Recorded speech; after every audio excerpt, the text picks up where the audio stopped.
Tudo bem, pessoal? Eu sou o professor Roque Alves da Silva Júnior, sou professor de Biologia da Rede Estadual e na aula de hoje nós vamos trabalhar mais um tema integrador.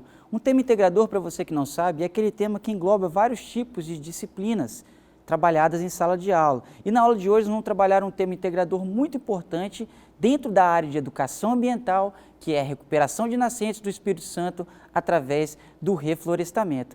Antes de começar a aula, vou entender o que é essa chamada de educação ambiental. Observe na imagem. Entende-se como educação ambiental os processos por meio dos quais o indivíduo e a coletividade constroem valores sociais, conhecimentos, habilidades, atitudes e competências voltadas para a conservação do meio ambiente, bem do uso comum do povo, essencial à sadia qualidade de vida e sustentabilidade. Então, entenda o que é a educação ambiental. É um trabalho que é feito em todas as disciplinas e deve ser utilizado em todas as disciplinas para que a gente tenha o chamado de desenvolvimento sustentável. Você lembra o que é o desenvolvimento sustentável? Muito trabalhado nas aulas de ecologia. O desenvolvimento sustentável é um tipo de desenvolvimento de uma sociedade sem prejudicar os nossos recursos naturais, que são muito importantes, certo? Então, na aula de hoje a gente vai falar sobre educação ambiental, mais principalmente aí sobre a recuperação de nascentes, e nós não podemos falar um pouquinho sobre o principal problema relacionado à recuperação de nascentes, que é o desmatamento. Nós sabemos que o Brasil ele é formado por vários tipos de biomas, como a Mata Atlântica, que é o nosso bioma, nós temos o Pantanal, a Floresta Amazônica, o Cerrado, e todos eles, com o passar do tempo, sofreram um grande desmatamento, retirada da sua cobertura natural. Mas nenhum desses biomas sofreu tanto quanto o nosso bioma, que é a Mata Atlântica. Então, observe na imagem que você vai ter aí o desmatamento da Mata Atlântica desde a época do descobrimento até a época atual, certo? Então, olha para mim aqui,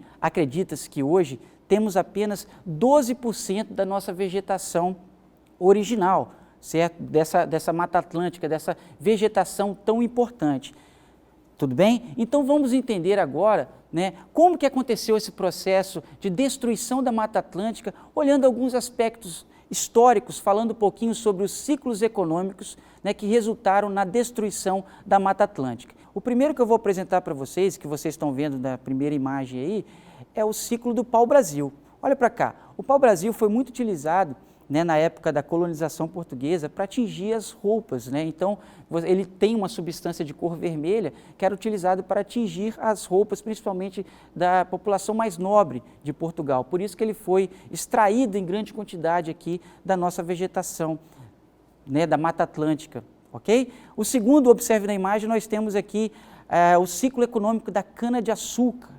Certo? Olha para cá, a cana-de-açúcar, que como o próprio nome já fala, é utilizado na fabricação de açúcar. O Brasil já foi o maior produtor de açúcar mundial, porque a cana ela tem as características adaptativas que existem, que cabem muito bem aqui com o clima do Brasil, está diretamente relacionada à escravidão, essa produção de açúcar que aconteceu durante muito tempo. E a plantação de cana também, ela destruiu boa parte da vegetação nativa aqui da nossa Mata Atlântica. Observe o terceiro ciclo econômico da imagem, nós temos o ciclo econômico do café.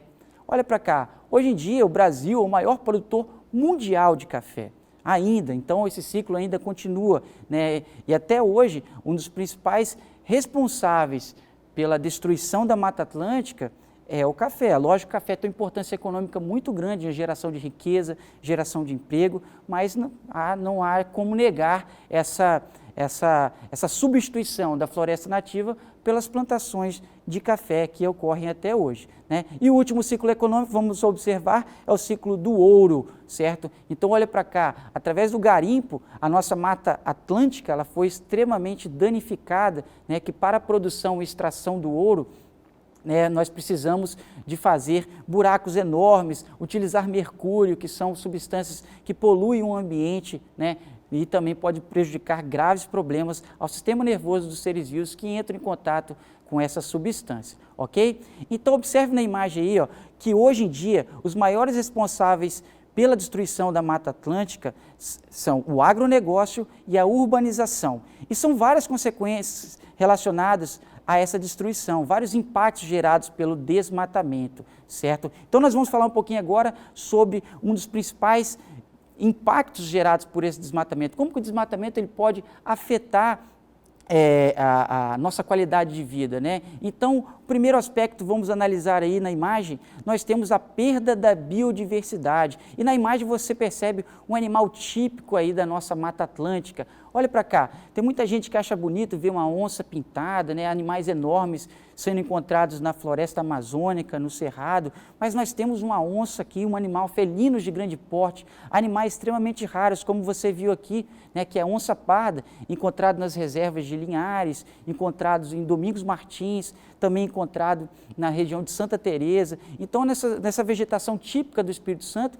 nós encontramos uma biodiversidade enorme que depende diretamente da Mata Atlântica para sobreviver, certo? Segundo aspecto, vamos analisar ali, nós temos a erosão do solo. Olha a imagem aí e perceba como que esse solo está erodido. O que é erosão? Olha para cá. A erosão é quando você retira a superfície vegetal que tem em cima do solo ali, né? E você vai fazer com que a chuva, quando ela vai entrar em contato com o solo, em vez de ela penetrar no solo, que teria a vegetação, o que ela vai fazer? Ela vai bater no solo e carregar os nutrientes que são importantes para a melhor qualidade do solo, levando esses nutrientes para os rios, causando outros problemas mais graves que nós vamos falar anteriormente. Então, o desmatamento leva à erosão, que é esse problema muito sério. Outro aspecto diretamente relacionado ao desmatamento, observe na imagem, nós temos os efeitos climáticos e a desertificação. Olha para cá. Nós sabemos que a vegetação, todo mundo sabe que quando você chega num lugar que tem uma vegetação mais preservada, o clima é mais agradável. Então, você preservando o ambiente, a vegetação, você tem uma melhor qualidade climática, tanto para o nosso bem-estar quanto para a qualidade de vida dos seres vivos que vivem ali. E se você prejudicar muito o ambiente, pode levar a esse fenômeno. Observe na imagem novamente aí, um ambiente de desertificação, que é dificilmente de ser recuperado. Então, por isso que é importante a manutenção da nossa flora, tão importante, ok? Muito bem. Um dos aspectos que eu considero mais importantes relacionados à preservação da vegetação da Mata Atlântica é esse aqui, a perda dos recursos naturais. Nós sabemos que os nossos medicamentos cosméticos, eles são retirados da natureza. Então, quando você destrói uma vegetação, retira lá uma vegetação rica, como nós temos aqui no Espírito Santo, no Brasil, você não está só retirando a vegetação, mas está retirando a possibilidade de fabricação de substâncias que podem ser fundamentais futuramente para salvar a nossa vida, melhorar a qualidade de vida, evitar doenças, certo? Então, quando você retira, desmata, você está levando a extinção não só das espécies ali, como impossibilitando que nós tenhamos esses recursos naturais fundamentais para a produção de vários tipos de medicamentos, ok? Então, outro problema relacionado ao desmatamento é o assoreamento. Observe aqui essa imagem do Rio Doce, em Colatina, e perceba que o assoreamento é quando aquele solo que foi erodido, que nós falamos da erosão anteriormente, ele é levado para dentro do rio, isso vai fazer com que o rio fique mais raso, podendo ser visto aí o fundo do rio, como você pode ver. Observe na imagem e perceba que a ausência da mata ciliar, que é essa mata que fica próximo ao rio, não existe aí na zona urbana de Colatina, certo? Fazendo com que esse processo de assoreamento ele seja muito danoso, prejudicando não só os pescadores, mas a biodiversidade envolvida toda, diretamente relacionado ao Rio Doce. E aqui nós chegamos no ponto que nós queremos aqui nessa aula, que o desmatamento ele pode levar, observe na imagem, à extinção de rios e de nascentes, certo? Nós vamos falar um pouquinho agora sobre o que são essas nascentes. Observe aí o conceito de nascente. Uma nascente é também conhecida como olho d'água, mina d'água ou fio d'água. É o aparecimento na superfície do terreno de um lençol subterrâneo, dando origem aos cursos d'água. Quando tem a chuva, essa chuva geralmente ela penetra, ela entra dentro do solo, principalmente através das raízes, da vegetação, certo? E essa água que estava no ar ali no caso, vai penetrar nos chamados lençóis freáticos, que são rios subterrâneos, certo? E esse rio subterrâneo, ao entrar em contato com a superfície, ele vai aflorar e nós conhecemos isso, esse afloramento desse rio subterrâneo, nós chamamos de nascente ou olho d'água, que é disso que nós vamos falar e como preservar essas nascentes hoje em dia. Então, observe na imagem esse esquema aí, que mostra para você como que é a formação de uma nascente. Perceba que a chuva ela vai facilitar a infiltração, que é a entrada de água no solo. E essa infiltração vai levar à manutenção, né, e o crescimento desse rio subterrâneo que é o lençol freático. E esse lençol freático, ao entrar em contato com a superfície, forma uma nascente, né? E olha para cá, essa nascente é fundamental aí para a formação de rios, formação de lagos, né? Para a sobrevivência de muitos animais, certo? Inclusive do ser humano, né? Tanto para a obtenção de alimentos quanto para a plantação. Então é muito importante que nós possamos preservar as nascentes para que, né, esse recurso natural tão importante não seja eliminado. Então nós temos aqui, por exemplo, né, as nascentes, como eu disse, são muito importantes para a manutenção das bacias hidrográficas. E observe na imagem aí um pouco sobre a hidrografia do Espírito Santo, onde nós podemos verificar quais são os principais rios importantes para a nossa população capixaba, né? Nós temos no norte aí, perceba, nós temos o rio Itaúnas, o rio São Mateus, né? Na região norte ainda nós temos um principal rio do Espírito Santo, que nós já falamos sobre ele, que é o Rio Doce, que está sofrendo esse processo de assoreamento, assim como o rio São José, que você pode ver que fica na parte aí mais central do Espírito Santo. Nós temos, abastecendo a Grande Vitória, Cariacica, Serra, nós temos o rio Jucu, certo? Que é muito importante tanto para a produção de energia quanto também para a sobrevivência, né, e habitação aqui da nossa região da Grande Vitória. E no sul nós temos, ali próximo à Cachoeira de Itapemirim, o rio Itapemirim, né, que é esse rio fundamental aí para a manutenção da vida nessa região sul do Brasil. Então olha para cá, essas bacias hidrográficas, além dessa função de biodiversidade, de melhor qualidade de vida, né, de auxiliar no turismo também da região, ela é muito importante na produção de energia, porque essas bacias, porque a energia, a maior parte da energia produzida no Brasil e no Espírito Santo é uma energia conhecida como energia hidrelétrica, certo? A energia hidroelétrica é uma energia que a gente utiliza as barragens, né, nos rios para a produção da nossa energia elétrica, que é tão importante, né, para a nossa vida, ok? Então, observe alguns aspectos relacionados à recuperação de nascentes aqui na nossa imagem. Nós temos aí, ó, para recuperarmos uma nascente é necessária muita técnica, investimento, conhecimento e principalmente vontade, né? Olha para cá, então para você recuperar uma nascente, esse olho d'água, esse fio d'água, não é um processo que vai demorar uma semana, um mês, não. É um investimento de 10, 15, 20 anos. Então, é um processo que vai envolver não só a população rural, né, aquela população que mora próximo ali à nascente, como também o governo, né, através de investimento, através de proteção desse recurso natural tão importante. Então, olha na imagem novamente, nós temos aí, ó, é muito importante que o produtor ele abrace o projeto e saiba da importância do seu papel como protagonista na manutenção dessas nascentes, ok? Então agora eu vou falar um pouquinho para você quais alguns passos que devem ser tomados para que seja recuperada uma nascente, ok? Um passo fundamental, observe na imagem aí, é a caracterização da área.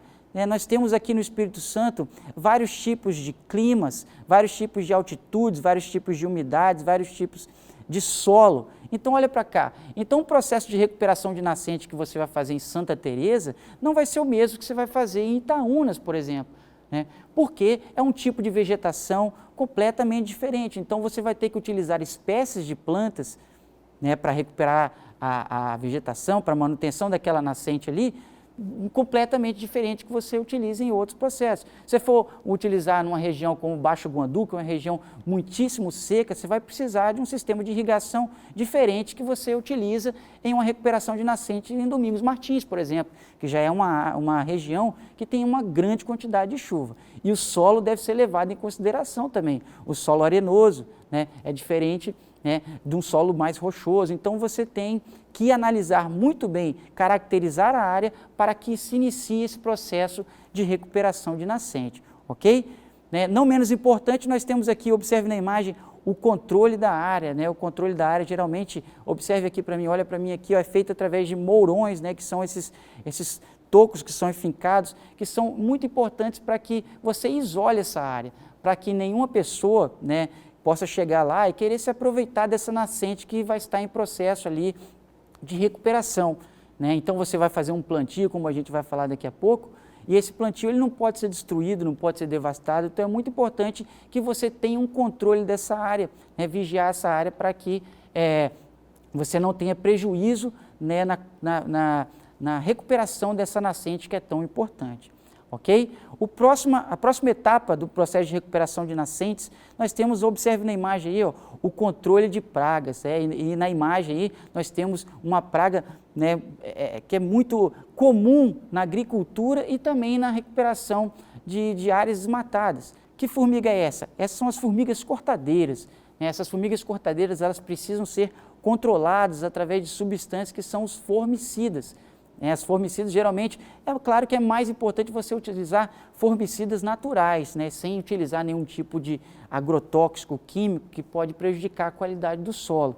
Mas, querendo ou não, apesar de serem animais, né, de fazerem parte da biodiversidade, as formigas cortadeiras elas podem apresentar um prejuízo muito grande nesse processo de recuperação de nascentes, porque elas, como são formigas que prejudicam as plantas, né, cortam as plantas, e isso vai demorar, pode fazer com que o processo de recuperação de uma nascente demore, né, 10, 15 anos a mais do que o esperado, ok? Então é importante fazer o controle desses tipos de pragas agrícolas, ok? Então vamos observar mais um aspecto importante na recuperação de nascente. Nós temos o controle do espaçamento das covas e limpeza do terreno.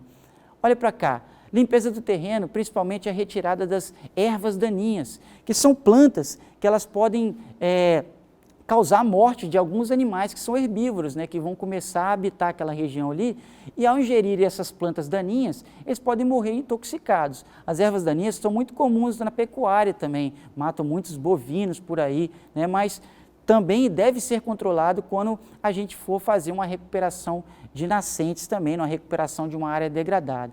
Certo? E como você viu na imagem, volta na imagem ali, ó, nós temos o controle do espaçamento das covas.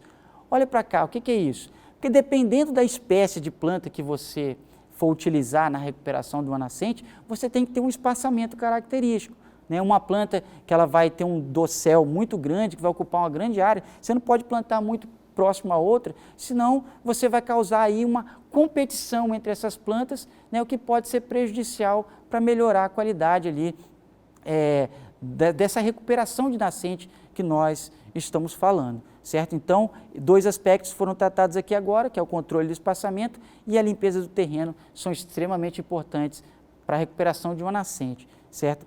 E também, né, nós vamos utilizar também nessa recuperação, olha lá na imagem, uma adubação e a irrigação.